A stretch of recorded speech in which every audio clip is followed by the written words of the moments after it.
these contradictory messages. Sometimes he would say, iwanan na lang natin sa Supreme Court to define operationally what does forthwith mean. Next thing you know, he's saying, no. The Senate is the ultimate body. We have the prerogative. Next thing you know, we say, we're co-equal branches with the Congress. Oh, but we're not co-equal when it comes to the impeachment. Like, what the hell is going on there? Yeah, that's very confusing kasi meron tayong prinsipyo na tinatawag sa constitutional law, yung verba legis, which is the plain meaning of the wording of the Constitution. At ang pinag-uusapan nga natin dito yung the word forthwith. So forthwith, in its plain meaning, and I'm sure Dino will agree, means immediately. It has to be done immediately. Ibig sabihin without any further delay.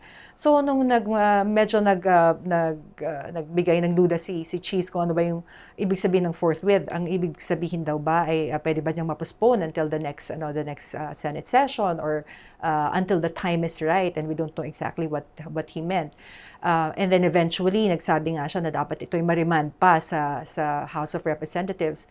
Well, for us lawyers, especially those engaged in litigation, the term remand is quite familiar because it happens a lot in litigation. It usually happens when Pushed down to a lower court, a higher court brings back a case to a lower court.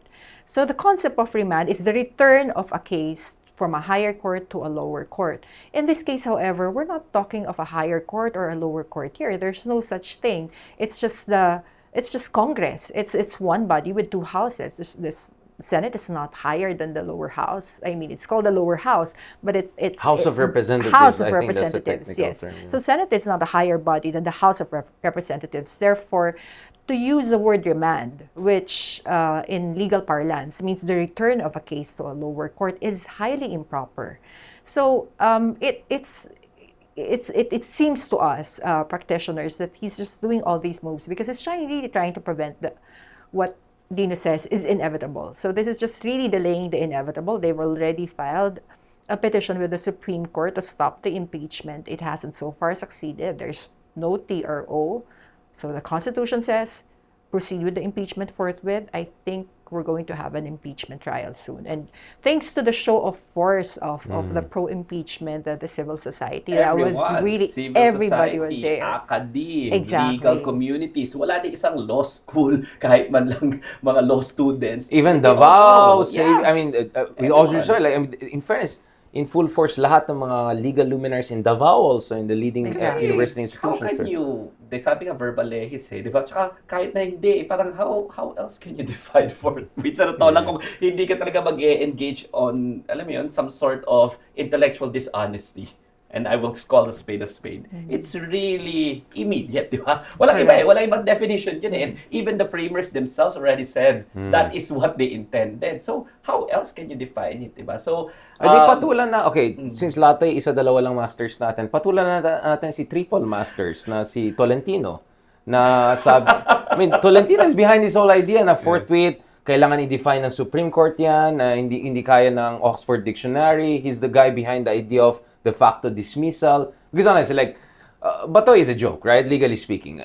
Basically, it's a joke, right? So it's really Tolentino has been making that argument in legal parlance or with some fig leaf of legal analysis. Patulan natin, what is wrong with triple masters argument? well, kahit naman 10 pa yung masters mo, no? I mean, this is, the word can be found in the dictionary, no? So, ang hirap yata nung legal gymnastics na yan, that's first. And second, I don't know, hindi ko alam yung background ni Senator Tolentino. Well, he's not a legal luminary. But I'm not check. sure whether he was a litigator. But pero sa aming mga litigators, very clear, no? Engaged in litigation, very clear na immediate yan. But secondly, I agree with Attorney Star na hindi naman korte pati yung lower house How can you remand something for to a lower court? It's not a court, di ba? Yeah. Ang argument nga, at least by most legal luminaries I know, and when I read the Constitution itself, the moment that the articles of impeachment were already transmitted by the House to the Senate, their job is done, no? And they have the exclusive domain to initiate an impeachment. And a lot of legal cases already show na even the Supreme Court wouldn't want to meddle with the internal process of the House. Diba yung sinasabi ko nga, yung US versus Pons. It's a very interesting case, like ko siyang favorite kasi even nung even may grave accusation na sabi yung House of Representatives tinigil daw nila yung relo nila, sarili nilang law, tinigil daw nila just to pass a law and kinwestiyon yung validity ng law na yon. Anong sabi ng Supreme Court? Ang titin lang namin yung journal. We will not go beyond the journal of the House of Representatives because that is their domain, that is sacred, that is a co-equal branch. So, hindi na nga nangahas ang Supreme Court who has the power of judicial review para tingnan kung ano yung sinertify ng House at paano na sinertify. They wouldn't go beyond the face of the journal. Paano pa kaya yung sobrang co-equal mo within the same domain, di ba? Legislative. Co-equal sila eh. I mean, the Senate cannot inquire upon the certifications made by the House. When the House already in-initiate na natin yan, initiated na or transmit the articles of impeachment, hindi na pwedeng i-review ng Senate yun, even if they transform themselves to an impeachment court. But let's just buy the argument of Tolentino and Escudero for a moment na pag impeachment court, hindi na kami co-equal. Let's just buy that. Kasi prosecution team lang kayo. Kasi prosecuted, let's just buy that. Right. Paano ba kayo magtatransform ng impeachment court? Hindi ba dapat pag na-transmit na effectively yung articles of impeachment? So, ang prerequisite before you can transform yourself into an impeachment court, na-transmit na yung articles of impeachment. Hindi ka naman pwede mag-constitute yourself to impeachment court kung hindi mo sasabihin, na-transmit na sa amin yung articles of impeachment. So you're not just a part of this, you're the body that preceded its existence in the Senate, right? So hindi nila, they cannot constitute themselves as an impeachment court if they will not concede logically that the articles of impeachment have already been transmitted to them. So even if I buy that, tapos na talaga yung trabaho. And what is all this drama about certification or ni-rush daw yung the process in the Congress, constitutional infirmities, yung mga ganyan. Yun yung sinasabi ni Senator Risa Hontiveros, kahit di siya lawyer, or si Coco, Senator Coco Pimentel, ang sabi niya, pwede mo namang i-order na lang yung House Prosecution Panel to comply with some of your procedural requirements. Why are you returning the articles of impeachment? And sabi ni Senator Leila de Lima, who will join the or the Congresswoman-elect Leila de Lima, who will join the prosecution, sige, kung binalik mo yung articles, paano ka nag-issue ng summons?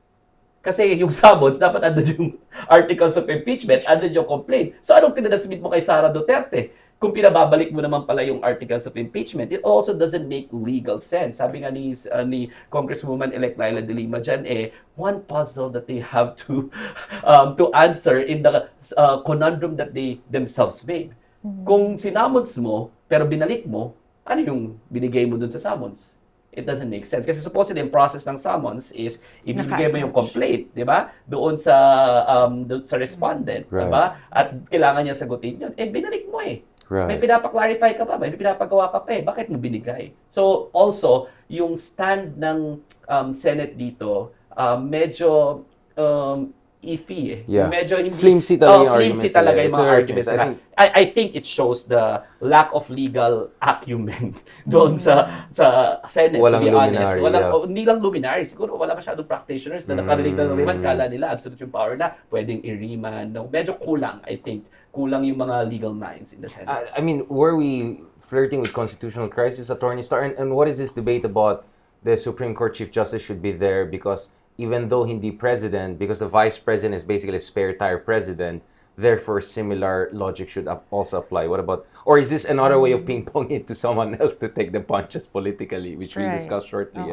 Yun ang dapat nating tandaan, Richard, with respect to the Constitution, unlike ordinary laws, na pwede tayong pumunta sa interpretasyon ng mga lawmakers when they pass that law. Ang Constitution kasi, ito ay inaprubahan ng taong bayan via a plebiscite or referendum. So, ibig sabihin, sabi ng Supreme Court in so many cases, kapag iniinterpreta natin ang Constitution, dapat yung pagkakaintindi ng ordinaryong mamamayan ang titignan natin. Ibig sabihin, the plain meaning talaga, the absolute plain meaning. Hindi tayo pupunta sa technicalities. Legalists, hindi tayo blah, pupunta blah, sa Black's Law Dictionary. Kasi, ano bang pagkakaintindi ng ordinaryong taong bayan nung binoto nila para aprubahan ng konstitusyon na to. Dapat yung pagkakaintindi nila ang pinaka-importante. So, hindi tayo So, pwedeng average mag-resort. reasonable person yung tawag na sa Correct. debate. Exactly. So, hindi natin pwedeng sabihin na, hindi antayan natin ng interpretasyon ng Supreme Court ukol sa interpretasyon ng forthwith or kung dapat bang i-remand, lower court bang ang House of Representatives. No. Titingnan mo lang yung plain meaning ng konstitusyon. Ano bang sinasaad sa konstitusyon? Kung hindi mo makita dyan, hindi tama yan. Kung sinasabi dito na ang Senado at hindi ang Supreme Court Chief Justice ang mamumuno ng impeachment court, yung plain meaning ulit. Babalik ulit tayo sa plain meaning. So, let's not engage in too technical discussions when it comes to Obfuscation, some would say. exactly in determining procedure, determining substance. Kasi ang importante dito, ano bang pagkakaintindi ng taong bayan nung inaprubahan nila yung constitution na yan. And yun, katama yung sinabi ni Dino. So nagpadala ka ng summons doon sa akusado, dapat naka-attach na doon yung complaint, yung articles of impeachment. Kung ibinalik mo pa pala doon sa House of Representatives, ang pagkakatingin mo ay infirm or flawed yung articles of impeachment, so you're essentially violating the right of the accused dahil hindi mo pala pinapakita sa kanya yung tamang complaint. So there are inconsistencies there. But I think kung totoo yung sinasabi ng company VP Sara Duterte na hindi sila takot sa impeachment at in fact she's looking forward to a bloodbath, then dapat ituloy na natin talaga ituloy na natin to proseso. Bloodbath, that's why parang isang batalyon is 16 lawyers normal or they just put whoever's working in the firm there para mukhang malaki sila? Aside from the 18 senators. Joking aside, but well, I looked at the names and mukhang yung mga pangalan na nandun sa defense team niya, mukhang galing naman sa iisang law firm. So malamang ang ginawa ay they just put the whole roster, right? Siguro buong law firm hihinto na ng trabaho sa ibang mga kaso nila at talagang magpo-focus na lang talaga sila sa defense mukhang malaking bayad. Sa defense is that normal? If the whole law firm stops for a case, how do you justify that financially? I mean, sa atin naman, di ba, litigators, di ba? Fortune, Narvasa, and Salazar, hindi yan mura. Di ba? Alam naman natin yan. Hindi yan mura. I don't know what their arrangement is. Pero sure ako, kung magde-devote ka ng ganito karaming resources. Fortune siguro, pa yan. aalma naman siguro yung partners na iba kung hindi na sila makakapagtrabaho sa mga ibang mga accounts, di ba? Kung libre yan, I doubt it. And I'm sure meron yung some sort of compensation, whether they can deny it or if they want to. But ang sure ako, hindi mura ang Fortune Narvasa. Privilege ba yan, information, yung compensation? Yes, it's part of lawyer-client privilege. Pero it will be a matter of public interest kung public funds ang gagamitin dito Baka sa pambayad ng Kasi para tayong ginigisa sa sarili nating mantika. Baka naman na-allocate na. Yun lang. Nanggaling doon, paano mo naman 625 million into, di ba, how many days? 7 working days, 11 normal. Yung 125 yun. Let's be fair. 7 days niyang ginastos yung 125 million. Not the entire 625 million. Yeah. Baka naman din na-save. Baka naman. Now, just for people to understand why you might need a whole battalion or why you don't want a trial to begin with, let's quickly go through the articles. I'll start with you, number one, favorite mo yan, di ba? Contracting an assassin and plotting to murder. I mean, I'm sorry, because it's so ridiculous where in the whole world you find a vice president openly threatening to kill the first family and the speaker. And then people are saying, wag na tayo mag-trial, mapag-iwanan tayo ng ASEAN. Yung mga ganun charot, or hindi naman natin makakayan yan. Yung mga ganun, this is a banana republic if you don't do anything about this, right? Last time I checked, the office of the president, the office of the vice president, hindi mo rin makakain. Diba? Pero importante yung mga yan, di ba? So hindi naman lahat, huwag na natin tama na yung mga drama na yan, di ba? Well, kung malaking confidential fund na piatos, pwede mo kainin yan. Gawing chichirya, no? So, pero yung Article 1, very clear yan, no? Ito yung basta, ma'am, huwag kang mag-alala sa security ko. Di ba? Basta, pag may nangyari sa akin, meron akong kinausap na tao, napatayin mo si BBM, patayin mo si Lisa Araneta, patayin mo si Martin Romualdez, and then... No joke, ma'am, no joke. And then he said yes. Yan, di ba? So, ang sabi dito sa Article 1 is very clear. There was a contract to kill whether or not there Conditional. was kahit na may Suspended condition, kahit na may suspensive condition, Yeah. it does not distract from the fact that he engaged somebody, an assassin, to kill the first family and the Speaker of the House, the highest officials of the land, and most importantly, di ba, apart from that, is very, very much illegal yan. Siyempre, contract to kill. Anyone, right? actually, yeah. And most importantly, siya yung main beneficiary kung namatay sila. Yun lang. Because ang trabaho lang ng Vice President sa ating Constitution ay mag-antay na may mangyari sa Presidente and she should be ready to become President, di ba? So, very highly improper. Siya yung main beneficiary. There's, I think, motive there. And the strongest, in rules of evidence, di ba, Attorney Star, the strongest form of evidence is declaration against interest. Di ba? At ang galing mismo sa bibig niya yan. Just to be clear, this is the same person that months earlier said designated survivor siya. So, ilan milyon ang ginastos natin for extra security because we're heading to the SONA soon, right? So, like, I don't know ano yung palusot nila dito. But let's go to Article 2, which I think is even more interesting. And feeling ko mas resonant sa tao yun. Dahil, unfortunately, nasanay na tayo sa mga Dutertes making open threats right and left. Graft and corruption in their misuse and malversation of confidential funds appropriate to the OVP and DepEd. So, may resibo nito eh. Medyo hindi ata kaya ng isang batalyon yan. What is your read? Well, hindi na ipaliwanag yan. During the House of Representatives meeting, naglabasa ng ebidensya, nagtestify yung mga kawani ng DepEd at kung ano-ano mga kababalaghan ang na-unearth doon sa hearings. May mga lumabas na pangalan na Miggy Mango, Kasim, Owishi. Piatos. Shell joke, no? Hindi ko na kaya shell joke. Tingin ko overwhelming yung evidence Yeah. at talagang I think yan yung kinakatakutan of all dahil hindi lamang siyang involved, maraming involved at documented. Yun ang pinaka-importante dito, documented, and even our auditors are saying that the transactions are highly questionable. So this falls squarely under that ground in the Constitution, which is acts of graft and corruption. It is a ground for impeachment. So that scale of corruption that was committed in a record 22 days really is impeachable offense. Tsaka ang dito, scandalous dito, di ba, Star, is yung hindi lang yung liquidation di ba? Yung liquidation, sige, fine, di ba? Sabi ko nga, doon sa Napoli scandal, ang ginawa daw is kumuha sila ng mga nakapasa ng board exams. At yun yung liquidation. At least yung totoo mga pangalan. Ito, I think from the 1,600, 1,300 doon, walang birth certificate. Walang record sa Philippine Statistics Authority. That's first. Right. Secondly, so questionable na. Tapos yung mga pangalan niya, Miggy Mango, Kasim, Owishi, lahat sinitira. Or same signature, different names, different names, same signature. Pareho yung penmanship. You're right. Pareho yung penmanship ng lahat ng mga liquidation. Tapos parang pareho lang yung mga pumirma. And worse is, di ba, sabi nga, 125 million of that ginastos ng 11 days. Actually, hindi 11 days kasi 4 days noon ay holiday. Christmas Eve, Pasko, Rizal Day, New Year, at 16 Hindi ko million gets yung logic nun kasi pwede ka naman mag-hotel lang. Mahal lang holiday. Like, but basic, efficient. What we're saying, efficiency ate. 1.6 million a day yata supposedly doon sa liquidation nila ay ginastos for safe houses within 11 days. So kung mga pumapatak yan, yung 16 million, pumapatak yan around 1.5, 1.6 million every day. Right. The question is, sino mo tinagod mo sa 1.6 million na ginagastos mo everyday? Saan mo tinago? Sabi ko nga, sa mga kaibigan ko, mga 100 kaibigan ko, ilibre ko kayo lahat sa Okada Hotel. Doon tayo lahat, doon ko kayo lahat ilalagay 100 Sa MacArthur rooms. 100 Presidential rooms. Suite. Sama natin MacArthur Presidential Suite. Hindi tayo aabot ng 1.6 million a day.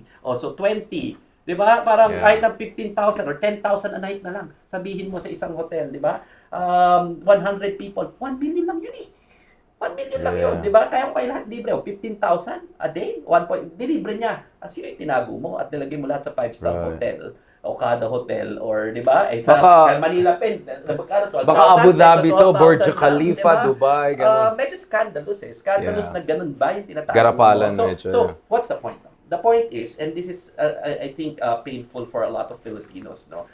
they are saying always na kailangan yung meron tayong i-uphold natin yung security, nire-recruit ang mga kabataan sa CPP, NPA, kaya kailangan ng confidential funds ng DepEd, di ba? Tinatry nila i-justify yung, in the name of national security yung actions nila, pero sa totoo lang, kinukuha ang pera, hindi nililiquidate na maayos at tinatry nila i-justify yung mga actions nila.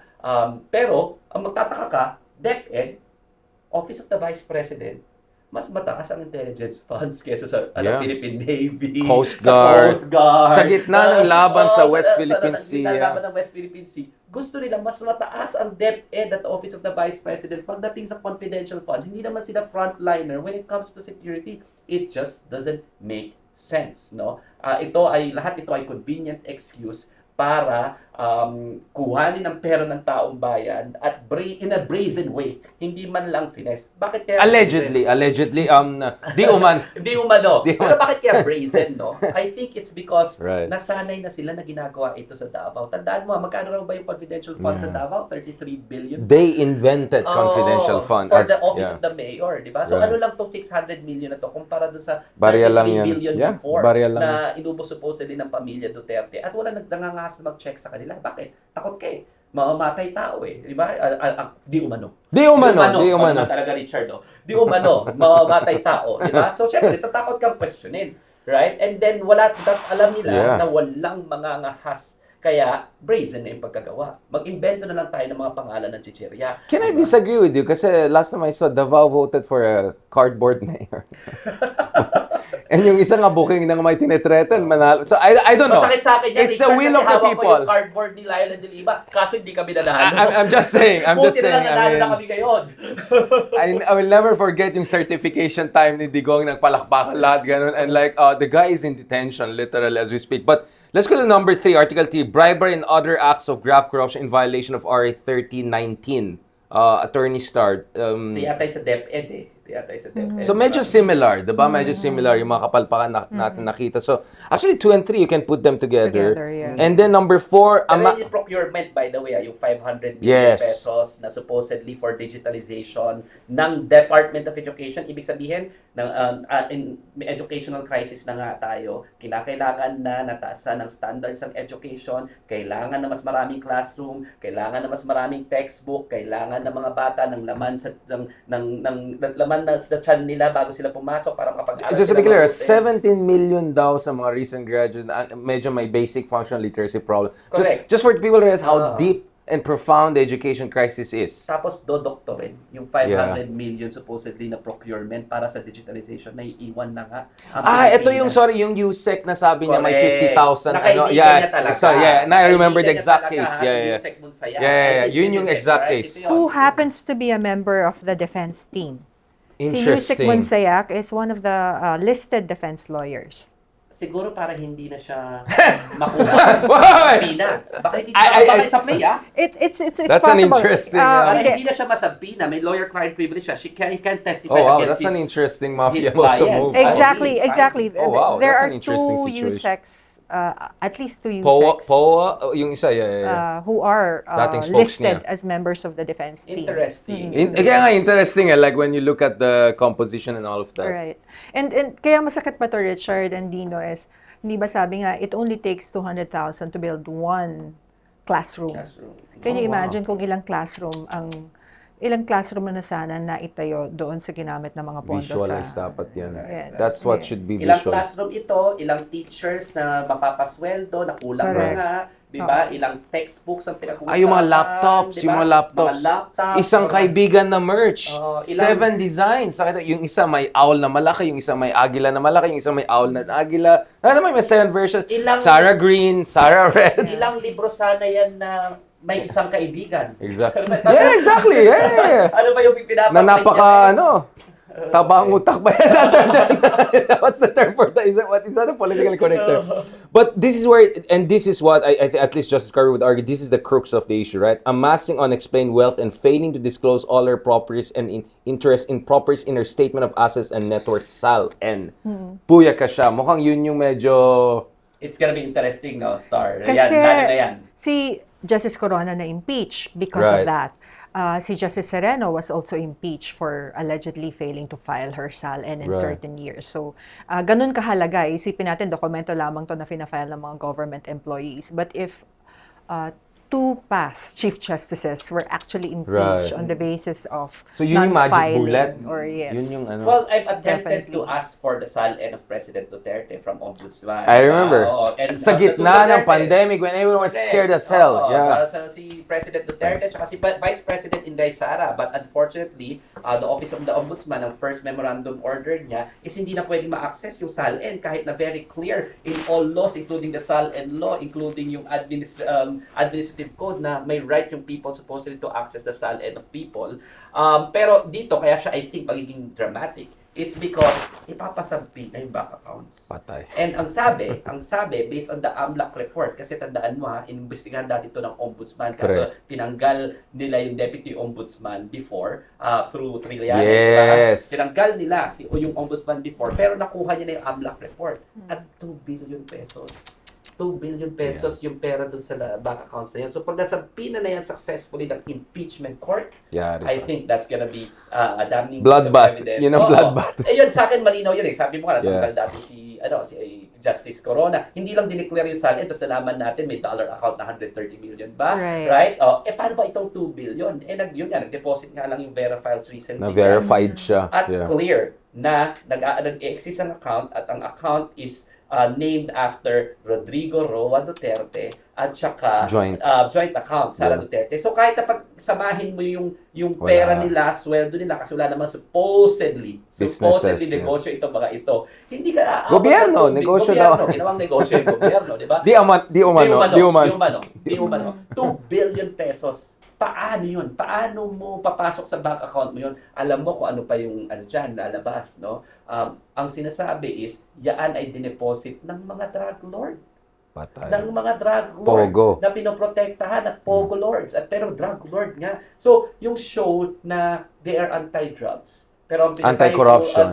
na pinatay puro mga puslit, maliliit na mga tao, sambayan ng Pilipino, wala ni isang major drug lord na nahuli. At ang masakit pa dyan, di ba, meron yung 6 billion, dalawang beses. Right. 6 billion shipment In container. doon sa container Oo, vans nahuli yun na eh. hindi, sinabi, nahuli, pero hindi na-recover. Oo. Tapos biglang nawala na Hindi lang. nawala, Tapos no one yeah. was prosecuted. It validates yung theory na actually under the payroll. This is the Trillanes theory, just to be clear. The Trillanes theory yan. Now, So, this is a merger consolidation corporate move, basically. That's the Trillanes theory, correct, basically. correct. Yeah. But again, kaya nga interesting tong part na ito. Pagka nasabi na yan, saan nanggaling yung pera ninyo? Saan nanggaling yung pera Yeah, ninyo? mahirap Diba? i-justify. Actually, Dino, one of the things I'm looking forward to then is kung anong dapat gawin ng Anti-Money Laundering Council dito. Kasi Unlock, yeah. graft and corruption is one of the predicate crimes, di ba, for money laundering. At anong ginagawa dapat kapag merong suspected acts of money laundering? Ang Anti-Money Laundering Council po ay may karapatan or may authority na mag-apply ng freeze order from the Court of Appeal. Right. So it would be interesting when the AMLC will act on this. It's definitely one of the predicate crimes, bribery, graft, and corruption. And this is not just ordinary graft and corruption. This is graft and corruption on a massive scale. Right. So it is important, I think, that the funds, Yeah. whatever remains of it, should be frozen. Kasi pera ng taong bayan yan eh. Hindi naman pera ng mga Duterte yan. So, interesting, and I hope the AMLC will look into the matter. Iisang bank account pa lang yung 2 billion. Exactly. We don't know Oh, yeah, how yeah. many accounts are there. Marami yan. Rabbit hole yan. Let's go to the next one because this is interesting because it could have an ICC adjacent or ricochet effect, diba? Which is the high crime of murder and conspiracy to commit murder. Some people are saying that we have to even look at her time even prior to her assumption of office in VP because Davao is the biggest city by land area and one of the biggest cities by population, biggest city in Mindanao. And she was mayor and Tokang was like, last time I checked, fully embraced by her during her dad's time. What is your read of this? Could this spill over into other terms of office? At least the information that we have now is ang testimony na ginagamit dito yung kay Matubato at yung kay Las Cañas, no? Na super insiders, core Yes. people. And that's the reason why, under investigation Duterte, si Rodrigo Duterte, Sa kaya nga ICC. siya naidala sa ICC. Yeah. Ang most crucial part doon are the testimonies of of Matabato and Las Cañas. What does that mean? It means that if the ICC found it as, credible enough to proceed with the arrest and with the trial of Rodrigo Duterte, tandaan natin na sa impeachment, hindi nga proof beyond reasonable doubt. Yeah. Di ba? Mas mababa yung quantum. Mas mababa yung quantum of Exact. evidence required. Right. But some say it's just substantial evidence because it's quasi-political, quasi-judicial. Miriam Santiago proposed before that's overwhelming preponderance of evidence. I don't subscribe to that. No, sa akin, substantial evidence kasi administrative lang ito eh. Yeah. Di ba? Tatanggalin lang sa posisyon. Hindi naman siya Di ba? makulong. Hindi naman siya makukulong. Yeah. Hindi naman siya, Right. wala namang right ang bawat isang tao sa public office, di ba? Public office is a public trust. Diba? Hindi mo karapatan na mamanatili